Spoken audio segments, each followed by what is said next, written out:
ce que nous, les chrétiens, nous devons faire et nous devons participer. Aujourd'hui, plus que jamais, avec les temps difficiles, nous sommes des chrétiens dans ces temps difficiles. Demain, nous serons encore des chrétiens dans ce temps encore, peut-être encore difficile. Et puis merci à Dieu, merci pour cette réunion qui a lieu et que les frères font ces réunions et que les sœurs prient. Et puis on est, pas plus que d'autres, on est un petit peu souvent avec vous et on entend les prières, on entend tous ceux qui prient et qui sont souvent de foi sur ce réseau et que Dieu vous bénisse et que Dieu vous encourage. Alors j'ai pris un texte dans la Bible pour vous et pour moi. Hein, et puis, c'est pas que je veux être long ou pas long, c'est pas du tout ça. C'est tout simplement que ce que le Seigneur a mis sur mon cœur. Luc, chapitre 12, et le verset 30. Luc 12, pardon, excusez-moi 2 minutes. C'est Luc 12, oui, et verset 40. Vous ne savez ni l'heure, et puis aujourd'hui, ben, par rapport au temps, hein, vous aussi, et moi aussi, parce que nous devons être quand même à notre poste, hein, pour que chacun soit bien mis à la bon endroit par rapport à notre vie chrétienne. Vous aussi, tenez-vous prêts, car le Fils de l'homme viendra à l'heure où vous n'y penserez pas. On est bien d'accord, hein? Tenez-vous prêts, car nous savons que Jésus a dit un jour il viendra chercher l'Église, et l'Église c'est vous et c'est moi, nous sommes des chrétiennes et des chrétiens. Vous aussi, tenez-vous prêts, car le Fils de l'homme viendra à l'heure où vous n'y penserez pas. Mais nous, en tant que chrétiens, nous pensons que Jésus peut venir à toute heure, à tout temps, à tout moment. Parce que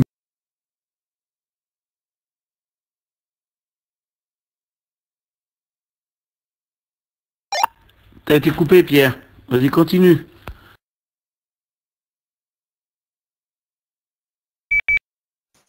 Oui. Alors, nous attendons le Christ à l'heure que le Christ doit venir. Et nous sommes des chrétiens fervents. Vous êtes des chrétiennes ferventes. J'aimerais aussi le dire, où c'est l'endroit que je suis, ça passe pas tellement bien. Mais par rapport au temps et à l'heure, nous savons ni l'heure et ni le jour, mais nous savons que le Christ a promis de venir chercher son Église. Le Seigneur a promis de chercher les chrétiennes et les chrétiens qui veillent et qui prient. Les chrétiens qui persévèrent. Et ce groupe-là, depuis quelque temps qu'on est avec vous, on sait qu'il y a de la prière, et c'est ce que les chrétiennes et les chrétiens font. Aujourd'hui, pas plus que moi et pas plus que d'autres, mais nous vous le disons d'après la parole de Dieu qu'il faut passer du temps avec lui. Parce que les temps et les jours sont mauvais devant. Mais aujourd'hui, maintenant, puisque nous savons que le Christ a promis de venir chercher son Église, il veut une Église qui prie, une Église qui marche, une Église qui est debout.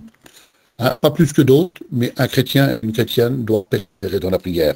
J'ai pris un autre texte pour essayer de vous faire comprendre que la prière a une grande importance, et vous le savez. Ça se trouve dans Luc 6 et le verset 12. En ce temps-là, Jésus se rendit sur la montagne pour prier. Et il passa toute la nuit à prier Dieu.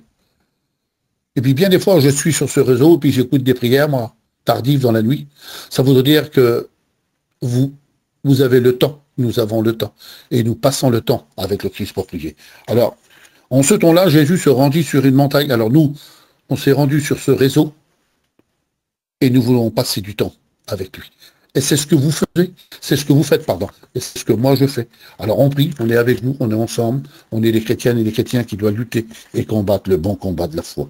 Merci au Seigneur, hein, pour le temps, et puis racheter le temps qui sont mauvais, et ça on le sait, hein.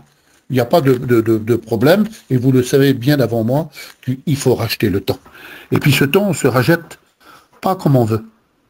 Ce temps se rachète avec le Christ, avec nos frères, dans les réunions, par la prière, par le moyen de comprendre cette parole. Et cette parole, c'est ce que Jésus veut pour chacun d'entre nous. Il vous le dit à vous, il vous le dit à moi. Rachetez le temps, car vous ne savez ni l'heure, ni le jour quand est-ce que le Fils de Dieu viendra. Mais vous le savez, et dans votre cœur, vous le savez que Jésus vient bientôt. Vous savez, les temps d'aujourd'hui, c'est des temps avec des misères, avec des problèmes, avec des soucis, avec plein d'ennuis. Je demande pardon à Dieu, il y en a plein qui sont malades, puis il y en a plein qui sont partis. Donc on ne peut pas dire que c'est un temps favorable ou un temps qui est bon. Mais par la prière, nous faisons mouvoir le bras de Dieu, et c'est ce que nous devons faire, chrétiennes et chrétiens, avec les pasteurs que vous êtes.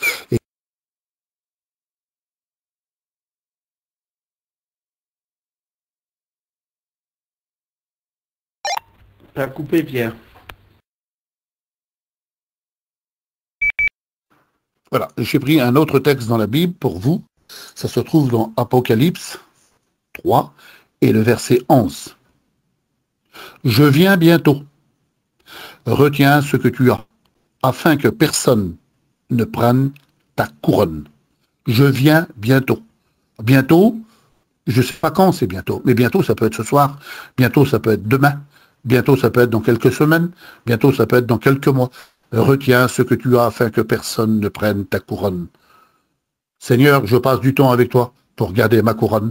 Je garde le temps avec toi dans la prière, parce que la prière fait mouvoir le bras de Dieu. Et c'est bientôt, bientôt, les chrétiennes et les chrétiens que nous sommes, nous partirons à cette belle rencontre. Et cette rencontre, ça sera bientôt. Alors, retiens ce que tu as, afin que personne ne vienne prendre ce que Jésus a déposé dans ton cœur. Pas pour une fête, pas pour un amusement, pas pour Noël, ni pour le jour de l'an. Ça serait trop dommage de perdre aujourd'hui ce que Jésus a mis en nos cœurs et en nos vies. Retiens, retiens que Jésus vient prendre son Église. Retiens dans ton cœur que ta persévérance va payer pour ta famille, pour tes enfants, pour ton mari, pour ta compagne, pour ta famille qui n'est pas encore chrétien. Retiens, retiens. Et la prière fait mouvoir le bras de Dieu. Et je crois, et vous savez que bientôt, je le redis, Jésus vient prendre son Église. Alors soyons debout et prêts pour cette belle rencontre. Ça vaut le coup de prier, ça vaut le coup de passer du temps avec lui. Ça vaut le coup de se mettre à genoux, ça vaut le coup de jeûner, ça vaut le coup de travailler pour lui. Parce que bientôt, nous aurons cette belle récompense. Entre dans la joie de ton maître. Seigneur, je ne mérite peut-être pas, mais dans ton amour, tu te souviens. Pas parce que tu as prié sur ce réseau, pas parce que je suis une chrétienne fidèle, je suis un chrétien fidèle et je marche, je lutte, je combats. J'ai tellement de misère, j'ai mis beaucoup de genoux à terre, Seigneur. J'ai tombé souvent à terre. Mais j'ai jamais laissé la main de Dieu. Vous avez jamais laissé la main de Dieu. Alors, retiens ce que tu as, afin que personne ne vienne dérober, ne vienne prendre ce que Jésus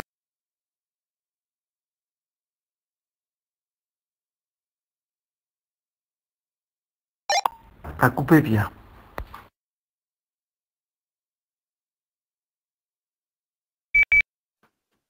Oui.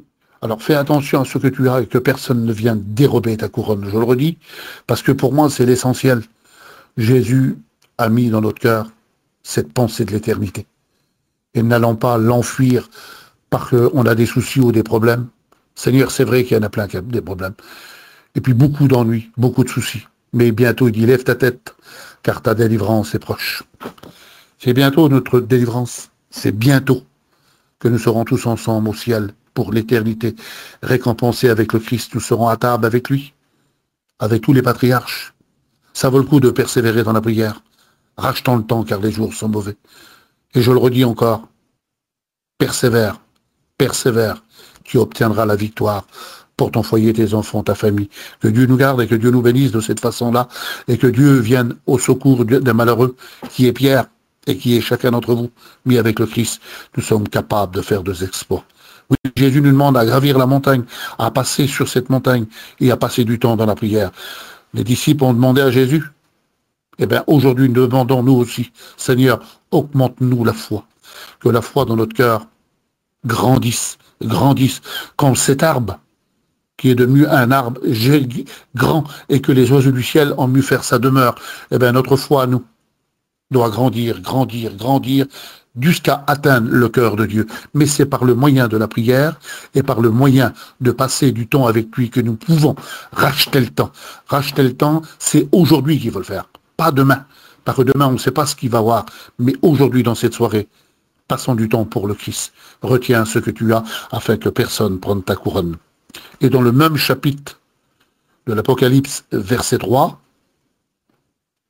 chapitre 3, pardon, au verset 10, parce que tu as gardé la parole de la persévérance, moi aussi je te garderai à l'heure de la tentation.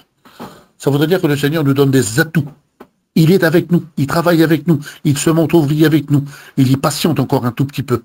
Je viens bientôt prendre l'église. Mon église, je l'attends.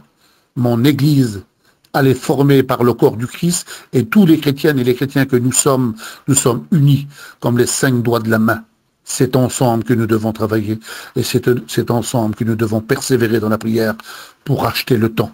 Bientôt, le Christ paraîtra, son Église paraîtra avec, et tous les chrétiennes et les chrétiens de ce réseau paraîtront avec, tous les chrétiens qui sont dans les campings paraîtront avec, tous les chrétiens qui sont dans leur maison, dans leur chalet, paraîtront avec le Christ, parce que bientôt l'Église partira à cette rencontre du Christ. Et nous, les chrétiens, nous partirons aussi à cette belle rencontre. Ça vaut le coup de prier encore un tout petit peu de temps.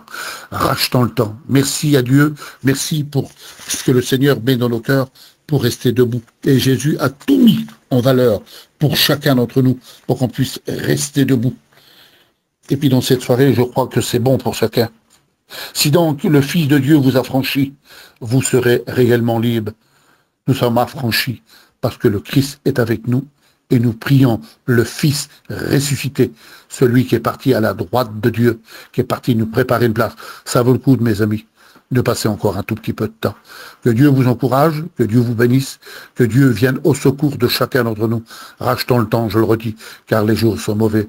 Et retiens ce que tu as afin que personne vienne dérober ou prendre ta couronne, car ça serait un très grand dommage. On arrive à la fin où que Jésus doit paraître, à la fin où que Jésus doit prendre son Église, à la fin que nous pouvons tous aller au ciel. Alors aujourd'hui, faites attention à votre vie.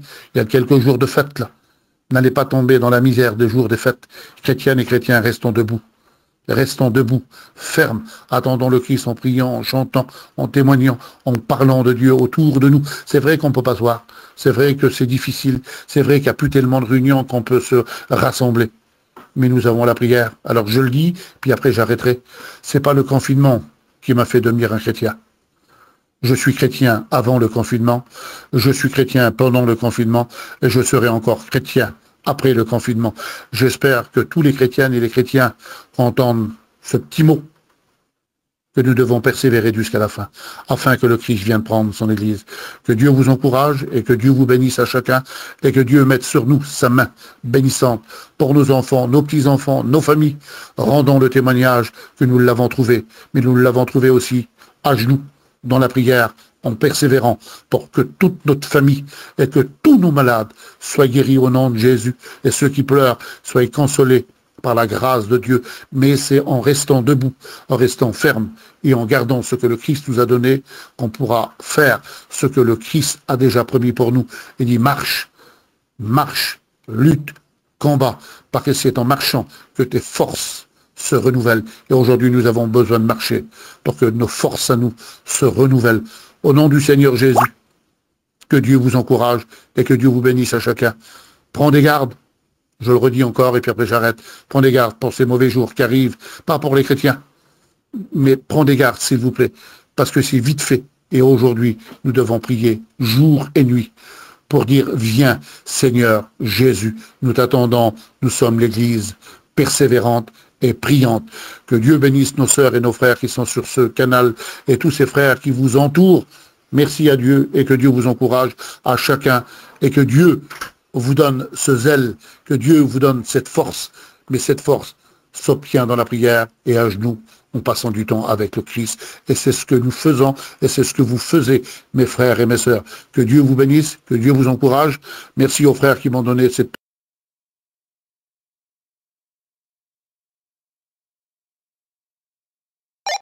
Ça a coupé, Pierre.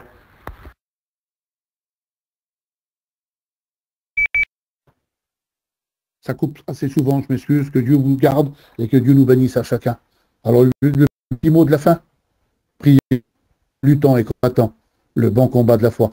C'est pas la peine de combattre un combat qui ne sert à rien, combattant dans le champ de Dieu, avec l'armée de Dieu, et vous verrez qu'on va obtenir la victoire, parce que notre grande victoire, ça se passera au ciel, non sur la terre. Jésus viendra essuyer les larmes de nos yeux, Jésus viendra consoler votre cœur, Jésus viendra mettre quelque chose de meilleur.